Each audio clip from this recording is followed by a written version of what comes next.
Hi, my name is Christopher Dave Mitchell. I'm a coach, and today we're going to be talking about the top 12 things that I think people are addicted to and they don't even realize it.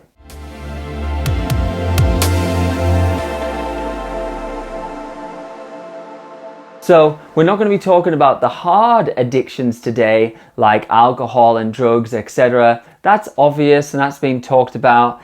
These are the subtle, softer addictions which creep up on people and they're not conscious are actually causing them a lot of suffering in their life, and they're not conscious that they're in this addictive cycle and they need it. So by addiction here, I'm talking about some of that I feel like people need. And if it's not there, if it doesn't happen, then they can get very down, very depressed, moody, irritable. So they're attached to these things. These are what I would call these softer addictions that we're going to go through. So watch all 12 here, because I guarantee you there'll be some that make you think and make you realize, oh yeah, actually that he's got a point there. Because I see it with so many people, with so many clients. When you break it down, a lot of their suffering is caused by these little smaller addictions, but they do still cause a lot of pain and suffering in people's lives because they're not aware of it, because they think addiction is just like being a drug addict. So I hope this video helps today. I'm going to be really honest and authentic and tell you one in particular that I've been addicted to. And we're going to be talking about some celebrities like David Goggins, Gary Vaynerchuk, Tony Robbins, etc. along the way, who I think, probably have some of these subtle addictions as well. So it's going to be an important episode. So let's get into it with addiction number one. Addiction number one that I think people aren't aware of is being addicted to their identity, right? That sense of who you think you are. You watching this right now, you have a sense of identity that probably you need to have. Like a lot of people, if you threaten their identity of who they think they are, they need that, and they'll be very moody, very irritable with you, and they're not going to be very happy if you question that. So watch out for this one, because it might even trigger you slightly. But what do I mean by this? I mean, if you think, I'm an entrepreneur, I'm an athlete, I'm an actor, I'm a vegan, I'm a good person, I'm a charity worker, those basic things that a lot of people like to put, after their Instagram or Twitter bio, whether, they're, like I say, some of these things like entrepreneur, author, vegan, etc. Like, they're putting that because they're building up their own identity of I'm this sort of person, not knowing that the more you build up your identity, the more suffering you can potentially cause yourself. And actually a spiritual practice in general is actually seeing yourself more as neutral, rather than like attaching me as a human being as I am a businessman. Because what happens is if there's anything that goes on in your life that contradicts that, and you've been addicted to telling yourself the story that you're this hotshot entrepreneur, then what happens the minute you're not? Right?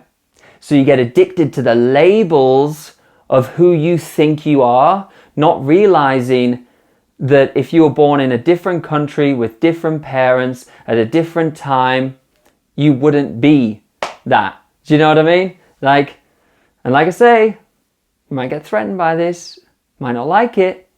It's like me going yeah, but I'm a coach.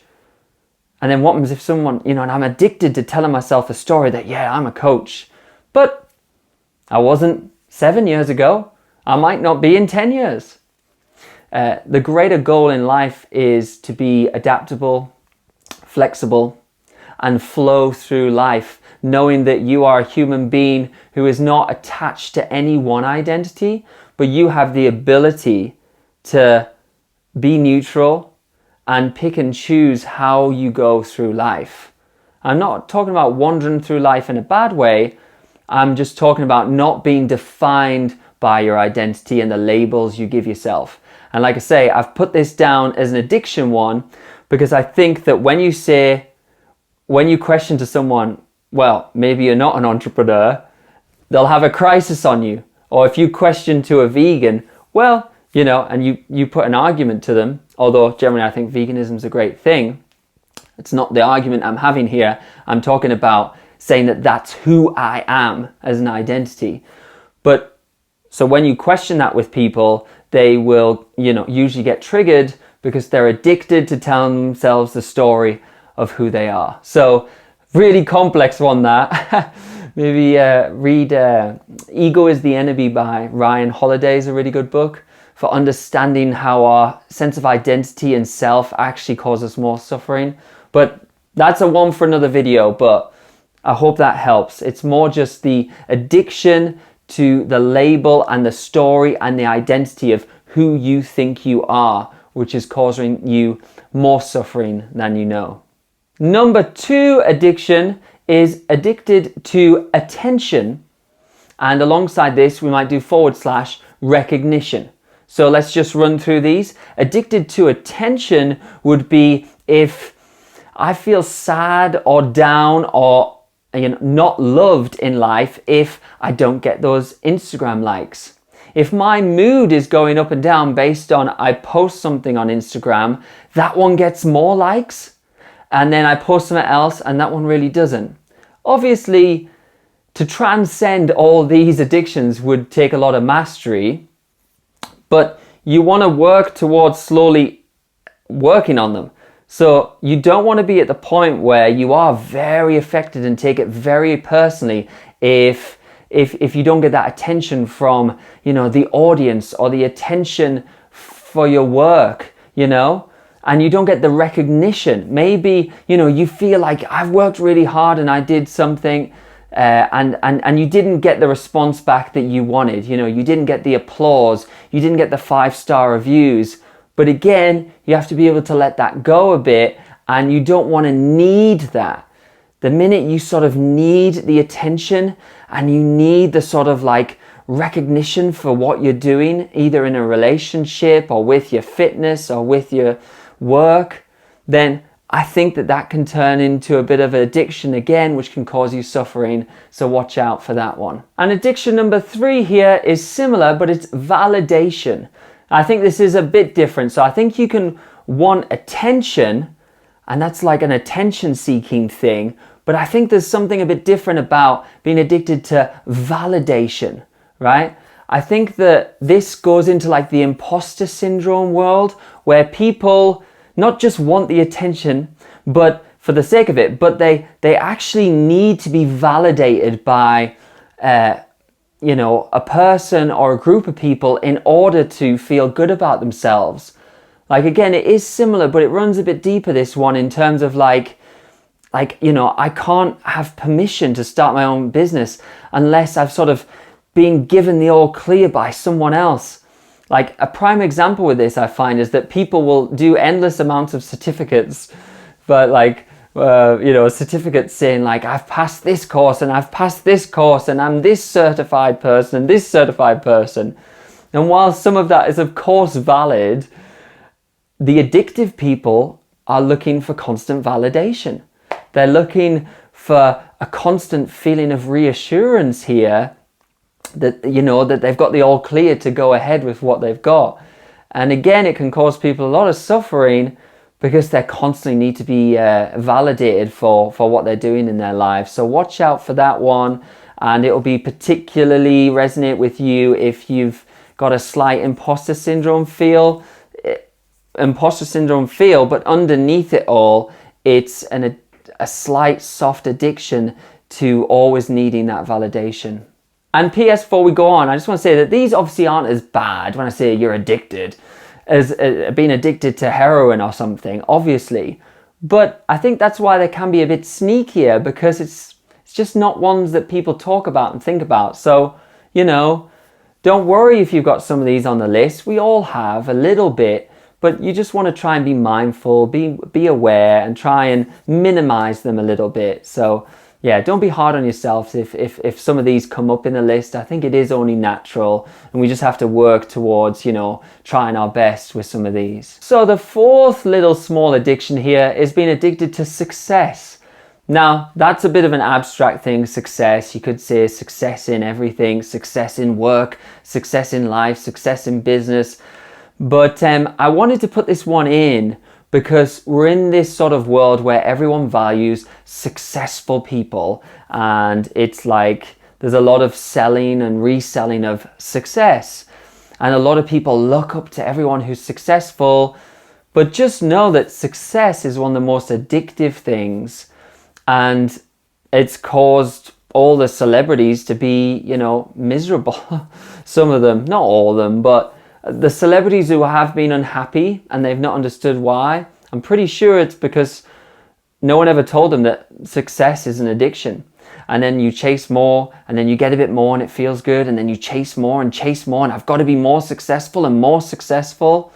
And again, counterintuitively, it causes you more suffering, like any of these addictions. Any of these addictions feel good at the start, like getting validated, getting some attention, getting some success. You know, they all feel good, but if you need them, it becomes detrimental. So success is one of them that I wanted to put on this list because I wanted to reframe it for you that, you know, instead of seeing success as like this absolutely amazing thing, which it can be, I'm not demonizing success. I'm just saying be wary that you don't make it into a need of, I've got to be more successful, and the next project has got to be more successful, you know, because yeah, trust me, success, one of the most addictive things on the planet. So small addiction number 5 here is materialism. So getting addicted to just having nice stuff. So you could be addicted to, you know, having a nice car, or, you know, addicting to just, you know, having great stuff or great clothes or nice fabrics or nice furniture, or just the whole materialism thing of sort of, yeah, these are sort of the shopaholics, I suppose. But the underlying thing of the shopaholics is that they're actually addicted not just to shopping, but probably to materialism, and sort of thinking that sort of having more stuff will make them happy, and buying more stuff will make you happy, particularly luxury stuff. It's sort of buying the luxury stuff will make me feel like I'm a luxury person. It's really what's going on with someone who's addicted to like materialism, which links into sort of like this luxury shopping vibe. So that's the one there, is materialism. And the next addiction, similar to that, is an addiction to social status. Again, all these addictions are very subtle and they're all probably a little bit interlinked, but they've all got something slightly different about them. So I wanted this to be a separate point. So there's an addiction to sort of materialism and having nice stuff for the sake of it and luxury goods.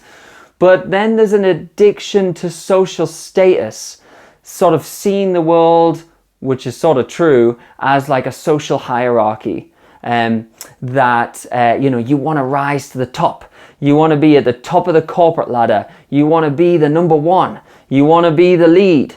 And you know, you might be watching this saying, well, yeah, Chris, what's wrong with that? Nothing's wrong technically with any of these. It's like, you know, but you just don't want to turn them into an obsessive need of like, you know, because when social status turns a bit wrong into its excess, it can turn into like, you've always got to be talking about the great job you're doing because, you know, it makes you feel like you're going up in the world, or you want to show off that car always on Instagram or Facebook, not realizing that you're constantly getting these hits of social status, and you got to be careful about that. You don't want to get lost in that world. You know, if you're buying a Rolex, and of course you've got to, you know, take a picture of it, or if you've got to be a member at the private members club at the Ivy, you know, just realize the game you're in, that's nothing to do with the Ivy. That's to do with you feeling like you're going up in the social hierarchy and you're getting more social status. But similar to, you know, success and materialism, nothing wrong with it a little bit. You know, it's not like I've never been to a nice restaurant or this, that, and the other. with all these, you just want to be mindful of when you're doing it out of choice versus it's controlling you out of need. Okay, so the next addiction here, I think it's number 7, is my one, which is an addiction to thinking. Oh yeah, I mean, I'm a bit of an analyst. I can sort of spend hours and hours thinking, and this turns into sometimes a bit of, paralysis by analysis, procrastination. But, whoever said you could be addicted to thinking? I've never heard that before.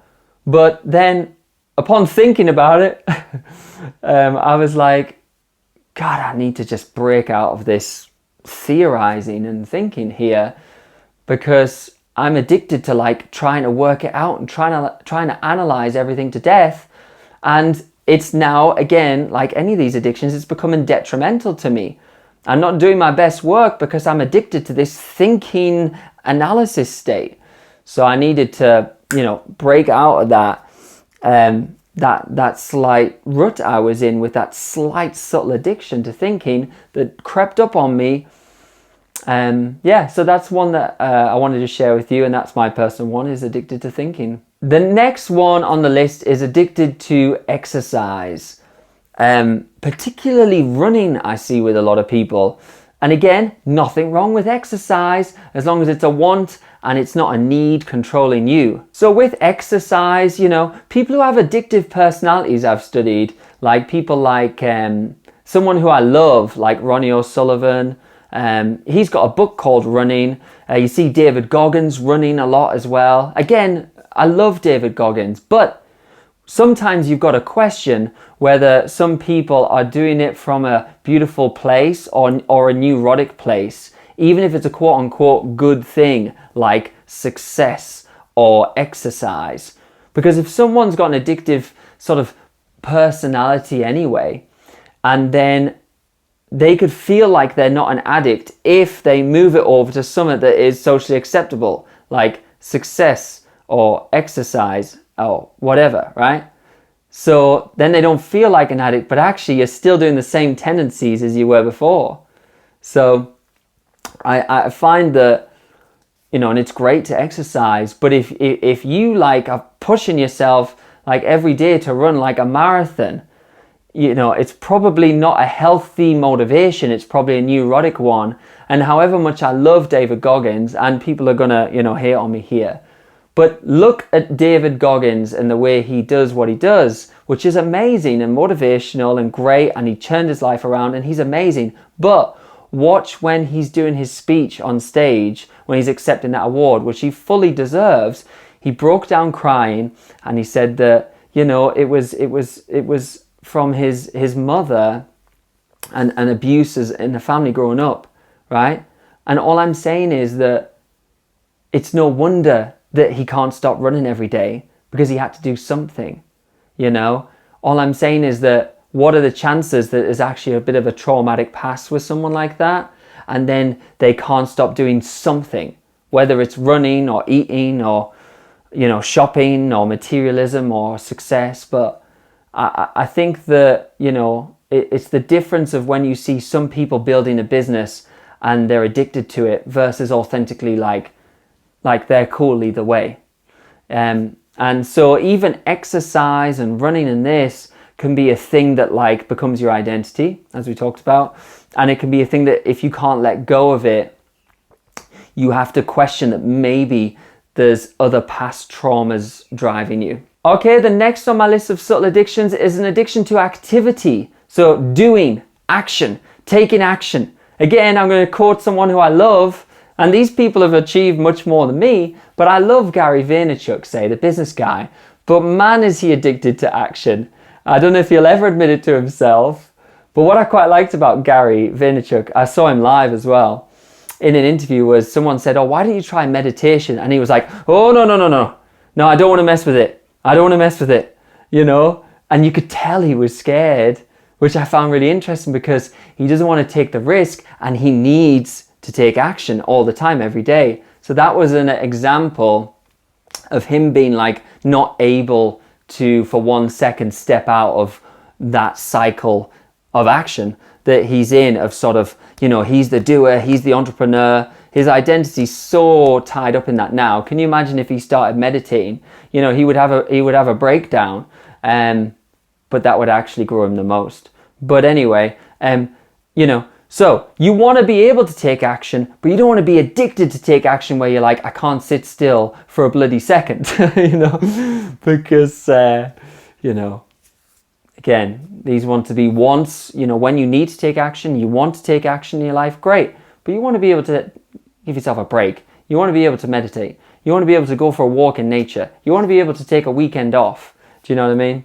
So watch that one of being addicted to always doing something. Okay, next subtle addiction, number 10, I think, but I might have got these numbers wrong, is being addicted to playing the victim. Now, this is a sensitive one, but it's still a thing, 100%. You know, I remember when I was going to put out my health story on YouTube, I was very conscious of like, am I doing this for the right reasons? Or am I doing this for some of these addictions, like attention, or like, I've had such a hard time, which is playing the victim. But I really went through it and I was like, no, I'm doing this for authentic reasons. Check out that video, by the way, my survival story, living with an ileostomy bag. But point is, I see so many people on, you know, social media stuff, and they like playing the victim. The woe is me. And again, this links into that one of the addiction of attention, because they get attention when they play the victim as well. But there's something about like, I've had a hard time, and coming up with excuses, and can get quite manipulative and dark, this one about playing the victim. But certainly it can become a very addictive cycle for people that they don't even realize they're in. They just start saying, no, I can't do that because life's so hard and life's so difficult and I don't have time and I'm never going to, you know, they get in this victim mentality, and it sort of gets addictive, because then when something doesn't go right in the world, you've got your victim mentality friends saying, no, it's not your fault, you didn't do anything wrong. And sometimes that's true, but you definitely don't want to be in a cycle of an excuse making, like victim, woe is me mentality. That's one of the more dangerous ones. And if you're struggling with anything like that, you shouldn't come to a coach like me. You probably need to go to someone more like you know, a medical person, because I think that one can get a bit more dangerous, that one, from what we're talking about today. So watch out for that one. Watch out for sort of playing the victim too much. It can turn into some dark periods of time for people. It can turn into a bit of manipulation as well. And yeah, watch that one. And just be aware. Be aware. Have I ever actually enjoyed the victim character? Have I ever actually enjoyed the woe is me character? Maybe, maybe not. Okay, we're nearly at the end now. Stick with me. So number 11 on these soft addictions on my list is winning. So similar to success, but again, we're talking about achievement here, and we're talking about winning. We're talking about like, I did it, like accomplishment. Success is similar, but it could mean a lot of different things. But what I mean with winning here is like, it's sort of, yeah, it's the accomplishment. It's addicted to being number one again. You know, it's addicted to being in first place. And it's being depressed when you runner up. It's being depressed when you lost, not actually realizing that nothing really is a loss in life. It's being depressed when you fail, you know, rather than enjoying that journey a bit. So there can be an addictive aspect to being number one and winning, which you find actually is present with a lot of successful people. So this does tie in. But the thing is that when people quote these successful people like Elon Musk or whatever, and they're always number one or winning, you know, sometimes, and Elon's incredible and very intelligent. But what they don't realize is that the thing that makes them successful, or, you know, gets them the results they want, them winning results, that can be also the thing that is detrimental. So with a lot of these people who are winning, it's their greatest asset that they've got this slight addiction, but it's also stopping them from being happy when they are there, which is why we see a lot of celebrities, like I say, a bit down and a bit unhappy. So similar to success here, but rather than like you could have success in general or success with your relationship, what I'm talking about in this one is more like actually like I need to be number one, I need to win, and I can't lose sort of thing, you know. And when you see someone talking in interviews about like, you know, winning and losing, a lot of these people will be subtly addicted to this this addiction of being the winner. And the last one, which sort of just encapsulates everything we've been talking about anyway, is just being addicted to more. That one word, more. I want more of that. So, and this would cover any addiction. So I want more success, more fame, more food, more sex, more number one trophies, more achievements, more Rolex watches, you know, everything we've talked about. More thinking time for me.